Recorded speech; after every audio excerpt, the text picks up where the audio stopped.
libere esse conteúdo inflamatório, cheio de bactérias, né, inflamatório e infeccioso, para dentro da sua cavidade abdominal, contaminando os outros órgãos presentes no seu abdômen, né, como por exemplo os rins, ou caindo na sua circulação sanguínea e levando essa contaminação para todo o seu corpo, né, gerando uma septicemia. Então, por isso que eu preciso fazer a cirurgia de forma tão urgente. Ok? Acho que tá faltando falar apenas do muco, gente. Repararam que no muco eu desenhei o íon bicarbonato em todo ele? Mais uma vez, né, é importante que o muco seja alcalino, seja alcalinizado pelo íon bicarbonato. Por que esse muco tem que ser básico, gente?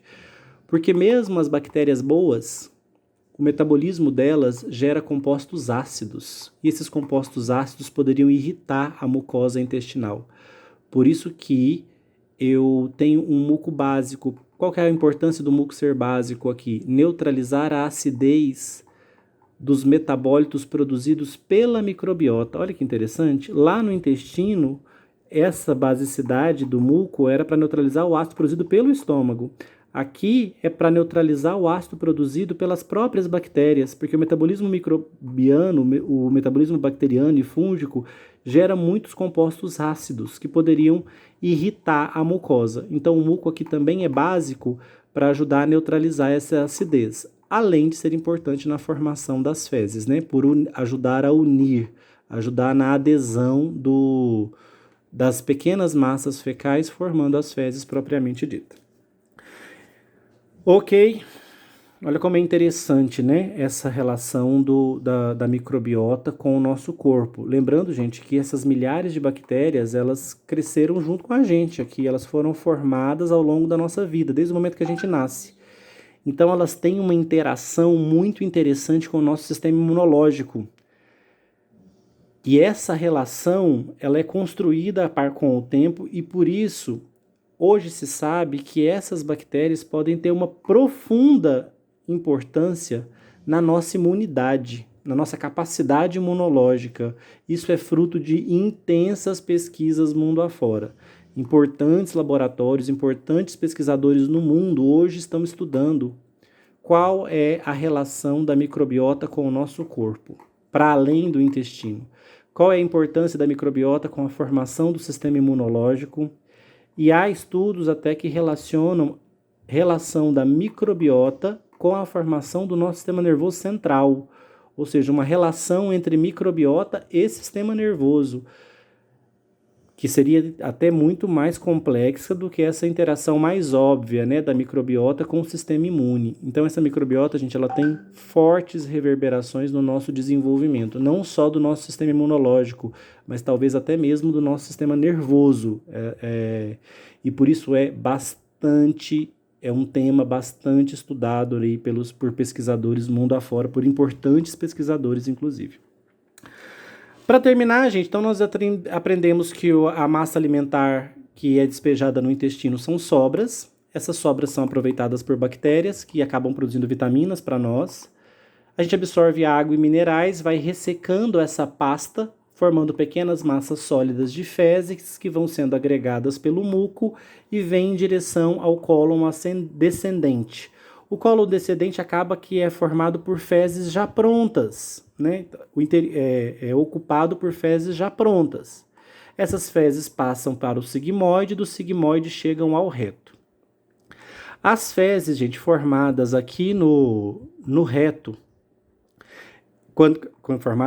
as fezes que já foram formadas, né, ao longo da passagem pelo intestino grosso, quando elas chegam ao reto, a chegada das fezes ao reto desencadeia o reflexo da defecação. Então, vai desencadear no indivíduo o desejo de defecar. A chegada de fezes ao reto já indica que toda essa região, cólon sigmoide e cólon descendente, está ocupada por fezes prontas. E quando a gente defeca, normalmente a gente esvazia toda essa região do cólon descendente, sigmoide e reto. Toda essa região fica vazia após uma defecação para ser ocupada por novas fezes que vão sendo formadas. Lembrando que esse sistema está sempre sendo alimentado, né? A gente está sempre comendo, está sempre chegando uma nova massa aqui. Então a gente evacua essa para liberar espaço nessa área, reto, sigmoide, descendente, para que ela possa ser ocupada pelas fezes que estão vindo por aí, né, sendo formadas. Vamos entender o reflexo de defecação para a gente terminar a nossa aula? Gente, o ânus é uma estrutura com 2 esfíncteres. É a única estrutura do nosso trato gastrointestinal que tem esfíncter duplo. O ânus ele tem um esfíncter interno, que é músculo liso, e um esfíncter externo formado de músculo esquelético.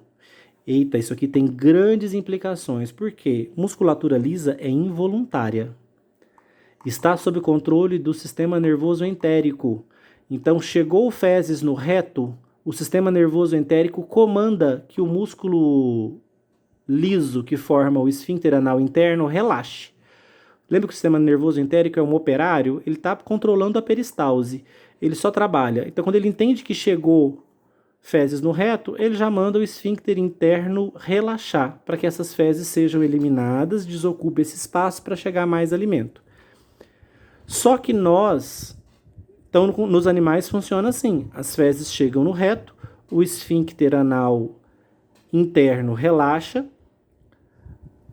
o estímulo de defecação começa a ficar mais intenso, os animais relaxam o esfíncter externo e defecam. Nós, seres humanos, como socialmente a gente não vai defecar em qualquer lugar, a qualquer momento, a gente acaba conseguindo manter o esfíncter anal externo contraído. Por quê? Porque ele é músculo esquelético. Então quem controla ele não é o sistema nervoso entérico, é o sistema nervoso central. Então meu sistema nervoso central, ele comanda a musculatura esquelética mediante vontade. Então minha musculatura esquelética contrai e relaxa quando eu quero. Se o esfíncter anal externo é musculatura esquelética, ele só vai relaxar quando eu quiser. O que vai acontecer então quando esse indivíduo, as fezes chegam no reto, o esfíncter anal interno, que é músculo liso, involuntário, relaxa, só que esse indivíduo não vai defecar na hora. Por quê? Porque se não for o momento apropriado, ele vai contrair o anel externo do ânus, que é músculo esquelético. E ele vai ficar mantendo esse anel contraído mediante a sua vontade. Qual que é o grande problema, gente?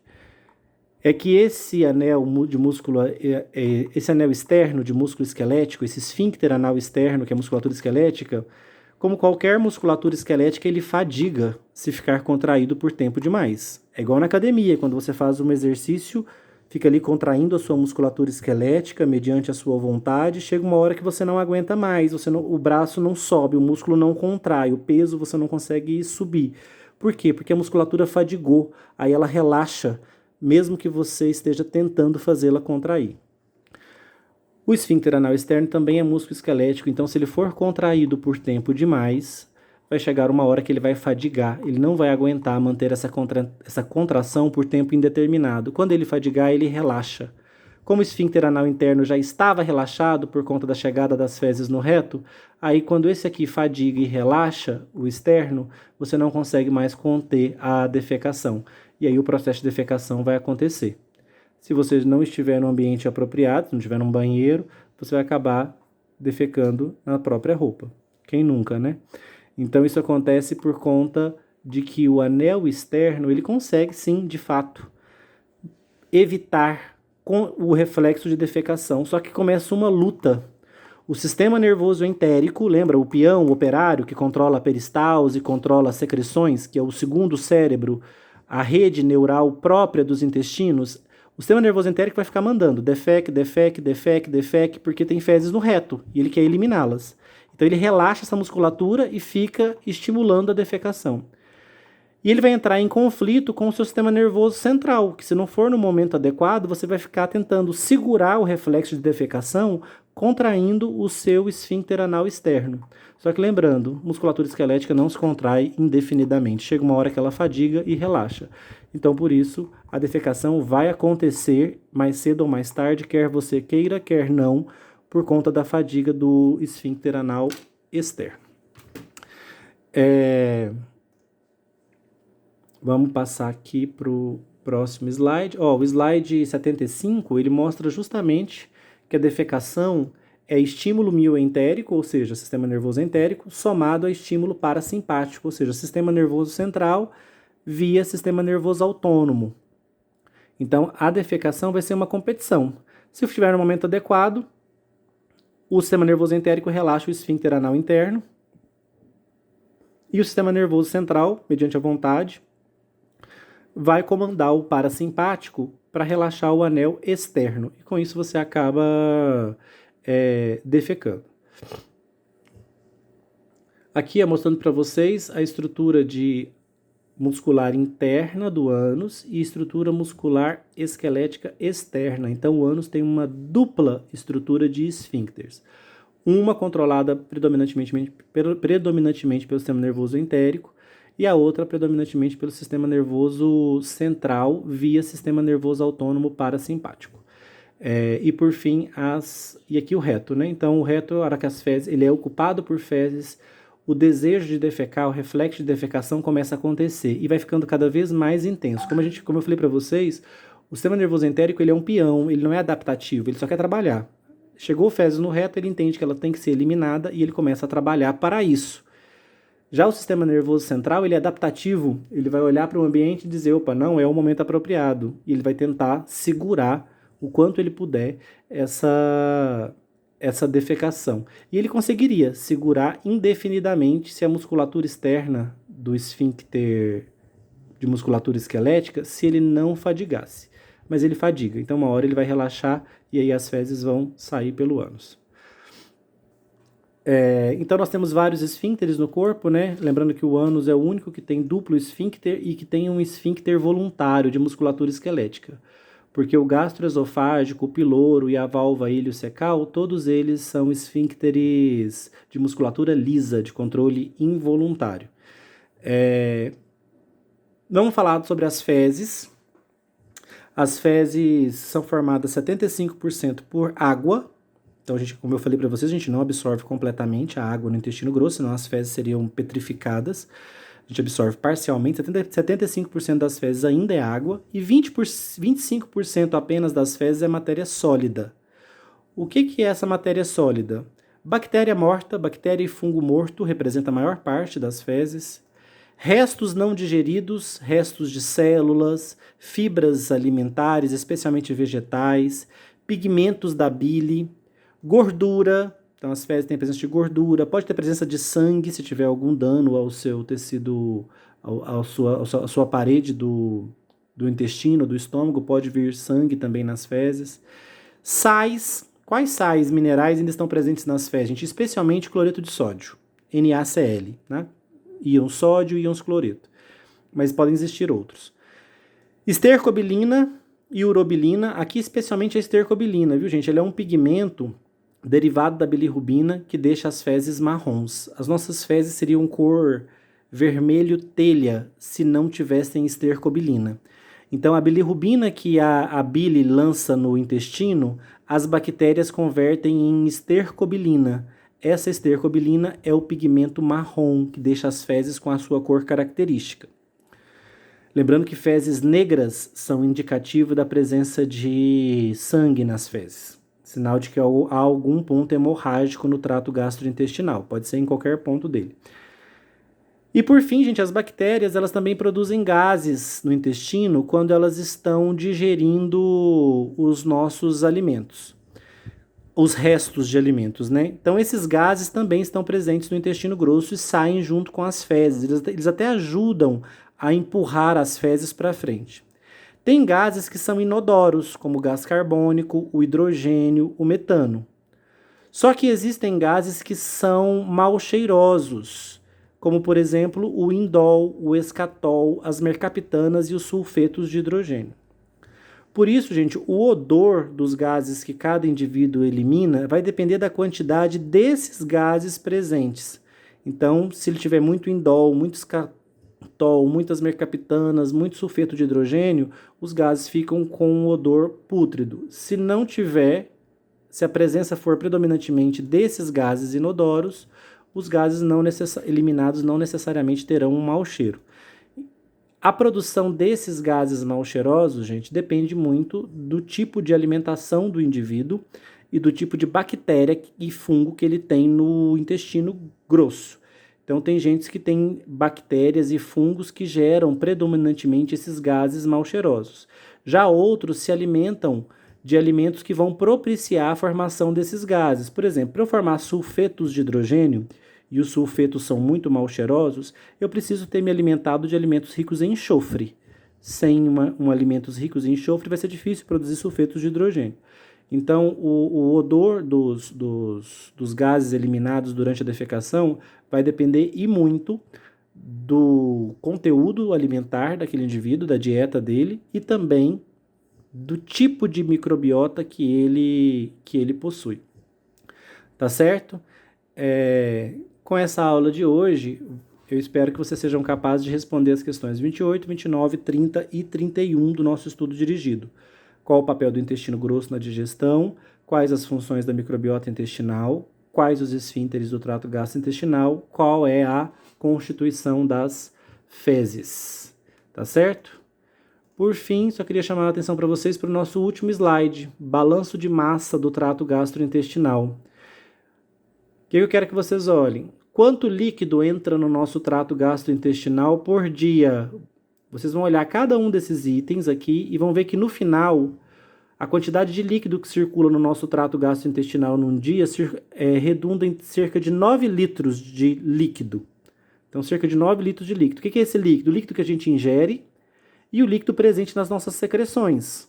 Saliva, bile, secreção gástrica, pancreática, intestinal. Então, no final, corre por dentro do nosso trato gastrointestinal ao longo de um dia 9 litros de líquido. Desses 9 litros, a gente absorve de volta no intestino fino 7,5 litros e no intestino grosso mais 1,4 litros.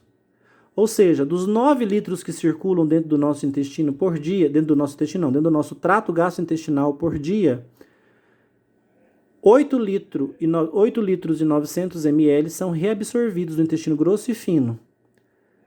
Principalmente no fino, olha aqui, 7,5 litros, apenas 1,4 litros no grosso. E quanto que vai sendo eliminado nas fezes no final de um dia? 1 litro nas fezes. Olha que impressionante, né? Muito eficiente. Dos 9 litros que circulam pelo trato gastrointestinal num dia, apenas 100 ml são eliminados nas fezes. Claro, se esse indivíduo não estiver em diarreia. Se ele estiver em um processo de diarreia, a quantidade de água eliminada nas fezes por dia é de litros, podendo chegar a 10 litros de água dia. Por isso que se esse indivíduo não for reidratado, ele vai falecer em um curto espaço de tempo. A diarreia é especialmente fatal em crianças, né? Ok? Essa foi nossa aula de finalização do trato gastrointestinal. Termina aqui no slide 79. A nossa próxima aula é fígado. Em breve eu vou mandar para vocês o desenho sobre fígado, um órgão impressionante com uma quantidade absurda de funções vitais, metabólicas importantes no nosso corpo. Vocês vão gostar muito de ver fígado. Trato gastrointestinal é muito longo, mas enfim, nós conseguimos terminá-lo. Certinho? Um abraço, até nossa aula sobre sistema porta-hepático.